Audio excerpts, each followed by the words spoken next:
Suma fue el último movimiento político en inscribir sus candidatos. Es el doctor Mauricio Rodas a la presidencia de la República y la abogada Inés Manzano a la vicepresidencia. Y está precisamente hoy en la República.es. ¿Cómo está usted, abogada? Buenos días. Buenos días, gracias por la invitación. No, gracias a usted por aceptarla. Le voy a transmitir un comentario que lo he oído insistentemente en los últimos días. Dicen Mauricio Rodas e Inés Manzano son dos personas de primer nivel, impecables, inteligentes, bien intencionados, pero cometieron un pequeño error al lanzar su candidatura. Se adelantaron 4 años. Ustedes debían esperar al año 17. ¿Qué dice usted?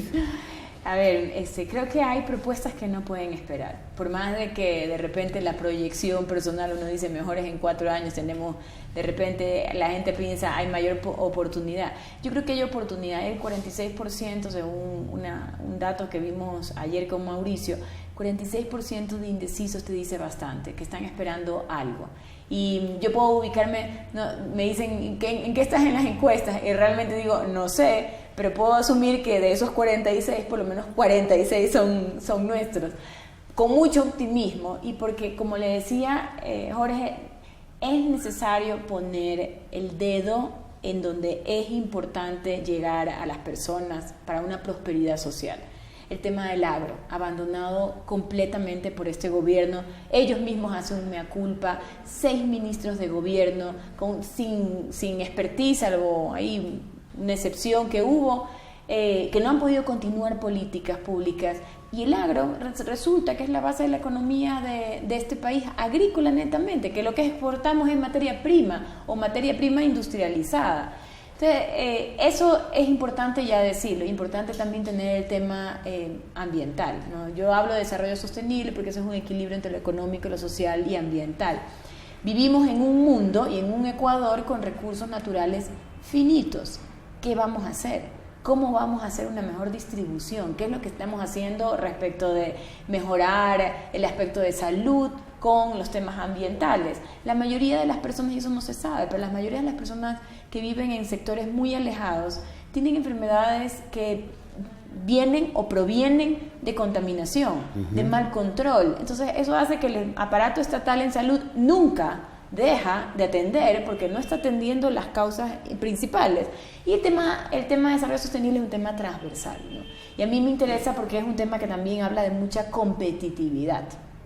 Estamos en un gobierno que tiene muchas reglas del juego, que las cambia o las hace más complicadas de cumplir.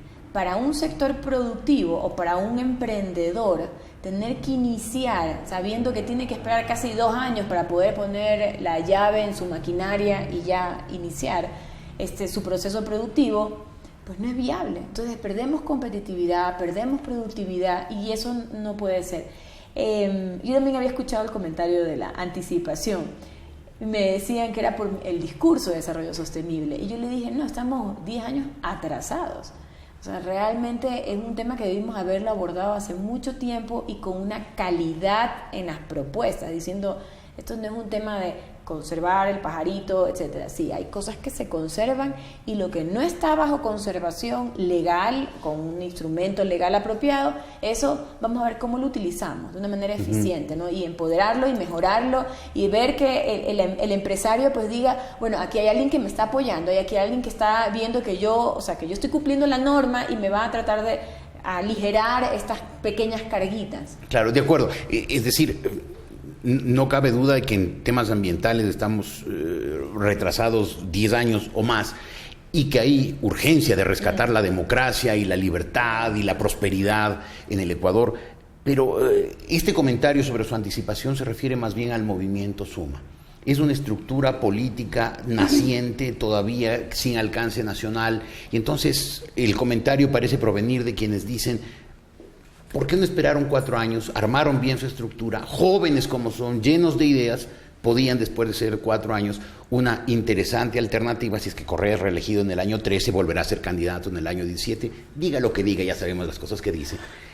Y ahí sí estar en capacidad de derrotarlo. Creo que es el momento oportuno. O sea, ahora. Ahora es el momento oportuno. Es un momento, es verdad que además de hecho Suma se identifica con un sol naciente, porque es hecho, ¿no? un proyecto nuevo, una generación nueva.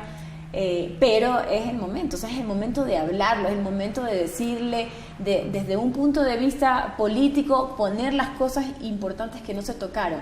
Esta función ejecutiva tiene el mal de pensar que ellos son tan grandes e inflados que van ocupando otras funciones. Entonces, cuando tú haces lo que no te corresponde, ¿qué haces? Descuidas lo verdaderamente importante. Uh-huh. Y ese ha sido el desarrollo social del país, el desarrollo agrícola del país, el desarrollo económico. Y una de las cosas que es interesante, cuando yo hablaba con Mauricio, porque vengo hablando hace mucho tiempo con él, cuando ya se terminaron de armar los binomios, con Auqui Tituaña todavía como precandidato, o como candidato, porque ya estaba inscrita su candidatura, yo decía, Mauricio, no hay nadie, pero es que no hay nadie que esté hablando. Están hablando de cómo vamos a atacar al gobierno y cómo vamos a hacer, no sé, una campaña feroz. Pero no, la contraprestación, o sea, lo que decimos nosotros que es nuestro balance es, aquí hay propuestas tangibles, pensadas. Yo vengo trabajando hace mucho tiempo en el tema. O sea, ¿tienen armado un programa de gobierno? Sí, se llama el Plan de Gobierno Responsable y Desarrollo Sostenible. Sí, eso le he oído como concepto a Mauricio Rodas, sí, desde que apareció en la vida pública. Pero eso se ha concretado ya en un plan de gobierno específico, área por área. Tenemos ya los proyectos, hay algunos proyectos, hay el de empleo, el de agrícola, hay el tema forestal también, y lo que nos toca todavía hacer es comenzar a aterrizar con propuestas, porque tienes que tener no muchas, sino algunas proyectos y que sean viables y entendibles.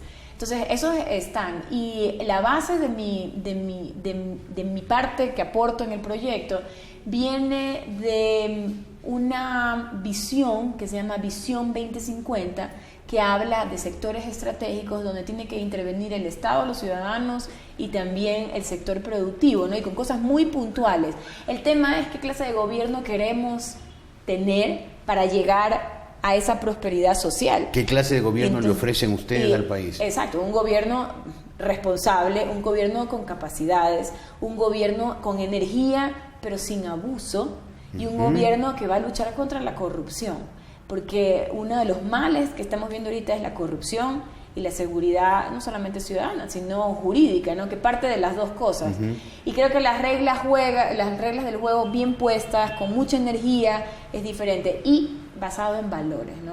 Este tema del irrespeto al respeto, perdón, como decía mi mami cuando nos retaba, decía, me tienen hasta aquí, porque en verdad no es posible que nos tratemos de esa manera, o que nos traten de esa manera. Claro. Además, la repercusión del jefe de familia hacia los demás, como es el caso del presidente hacia los demás, es terrible. Claro, la imagen. Un presidente agrediendo ofendiendo, insultando, me parece surrealista. Que no es como dice Guillermo Lazo acerca de que tenemos temor o terror o miedo. No, estamos fastidiados. A nadie le gusta que le digan y lo machaquen, o si no es contigo, a nadie le gusta escuchar a alguien grosero todo el tiempo. Sí. Entonces, ese es un cambio, y es un puntual, o sea, les aseguro que eso no es un tema del bla bla bla, sino vamos a hacer de esa manera la política, con altura, con energía, con propuestas. O sea, realmente creemos en la prosperidad social de las personas. Usted se ha hecho un nombre en el país como una defensora del ambiente, como una ambientalista muy apasionada, pero cuando se plantea ya en función de Estado, de gobierno, hay que aclarar qué tipo de ambientalista es. Claro. ¿Cree en el desarrollo, o sea, una mixtura entre explotación de los recursos y conservación, o es una conservacionista radical que cree, por ejemplo, que el extractivismo debe ser erradicado del país? Bueno, primero, un poco para ver el perfil. Yo puedo decir que soy una empresaria, una emprendedora, y que le cuesta todos los días llegar a tener lo que uno tiene, porque tiene una visión y porque cree en una idea. Y gracias a Dios todo ha salido bien hasta el momento, pero porque hay una persistencia, y porque cuando yo hago promesas, que eso me gusta mucho decir, hago promesas, yo las cumplo. Si no las cumplo, trato de decir, mira, al menos llegué hasta tal parte, ¿no? Pero en el caso de qué clase, dónde yo me ubico, ¿no? En este parámetro que es verde o no tan verde, yo creo en el desarrollo. Nosotros estamos hablando de personas, Yo no creo, por ejemplo, en el tema de los derechos de la naturaleza. O sea, yo creo que al revés, la persona quien hace que esos derechos se respeten, ¿no? Pero no a través de una entelequia de que ellos me van a comunicar a mí como yo los voy a defender. También creo que hay cosas, como yo decía, que hay que conservar a rajatabla. Tenemos que mantener ciertas partes que son prístinas porque nos sirven, porque hay unos servicios ambientales importantes. El tema de las declaraciones de parques nacionales es interesante mantenerlo, de los bosques privados es interesante fomentarlos, porque no se están fomentando en el Ecuador. O sea, cuando hay una persona que tiene 10, 15, 100 hectáreas, hay que fomentar que ellos tengan su declaración. Permítame que le interrumpa para hacerle dos preguntas concretas a este respecto. ¿Minería sí o no? Yasuní, explotación sí o no.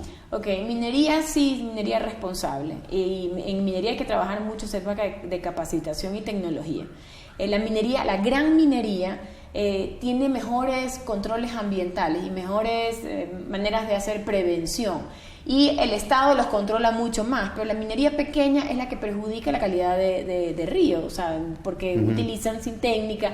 En eso hay que ayudarlos, porque esa minería no es posible. O sea, en un gobierno responsable, esa minería no lo es. Minería sí, pero responsable, controlada y técnica. Y técnica, ya. Completamente. Yasuní, explotación sí o no. Miren, Yasuní es un sí, lo que está fuera del Parque Nacional Yasuní, ¿no? Porque acuérdense que el ITT es el bloque y tiene 3 pozos, ¿no? Ispingo, Tambococho y Tiputini. Entonces, el Tiputini, que es el que está afuera, ese sí, porque está afuera, no está dentro del Parque Nacional. Lo que está dentro del Parque Nacional es que no lo podemos tocar, porque adicionalmente, que hay un candado constitucional, ya hay un pronunciamiento de la Asamblea. La Asamblea se pronunció hace algunos años diciendo: nosotros apoyamos la conservación en tierra del Yasuní, en la área, o sea, en el área que está dentro del parque. Entonces yo ya no tengo ni siquiera que volver a preguntar ya al presidente que se olvide de este tema. Ya le dijeron que no hace tiempo por la novelería en la que estaba. Pero sí creo en lo otro, y lo creo principalmente por algo. Nosotros debemos de pasar a otro tipo de matriz energética, pero no tenemos el dinero.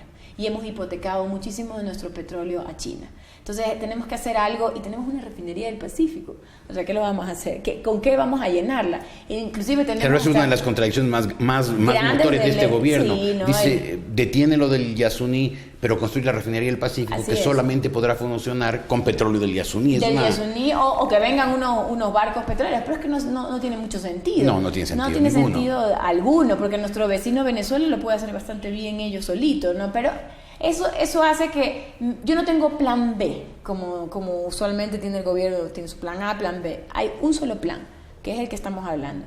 Si no se encuentra una vía para poder sacar estos recursos, que son para proyectos de salud y educación, es que no podemos olvidarnos de eso. Y para pasar a una matriz energética mejor, para fomentar esa producción de eficiencia energética, que saben que ese que está afuera, ese es posible. Y sobre todo... O sea, no ITT, sino sería IT. Ya, muy bien, creo que está muy claro. La pregunta final política.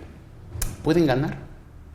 Sí, creo que podemos ganar, y podemos ganar en dos vías. Una, el electorado. Siempre el factor sorpresa, y no nos olvidemos de cómo apareció Rafael Correa, ¿no? Tenemos esas memorias tan cortas.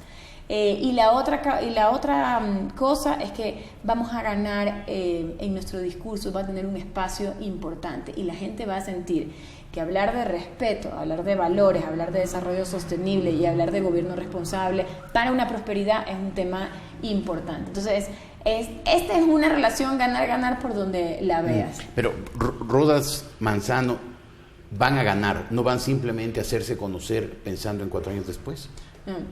Yo aspiro a ganar. O sea, yo no me meto en algo en que no vaya a poner el 100% de mi contingente. Yo estoy dejando de lado mi tranquilidad, mis empresas, porque estoy creyendo que esto es un momento ideal y que queremos ganar. Muy bien, ojalá lo logre. Muchas gracias por haber estado aquí. La abogada Inés Manzano, candidata a la vicepresidencia de la República por el Movimiento Suma.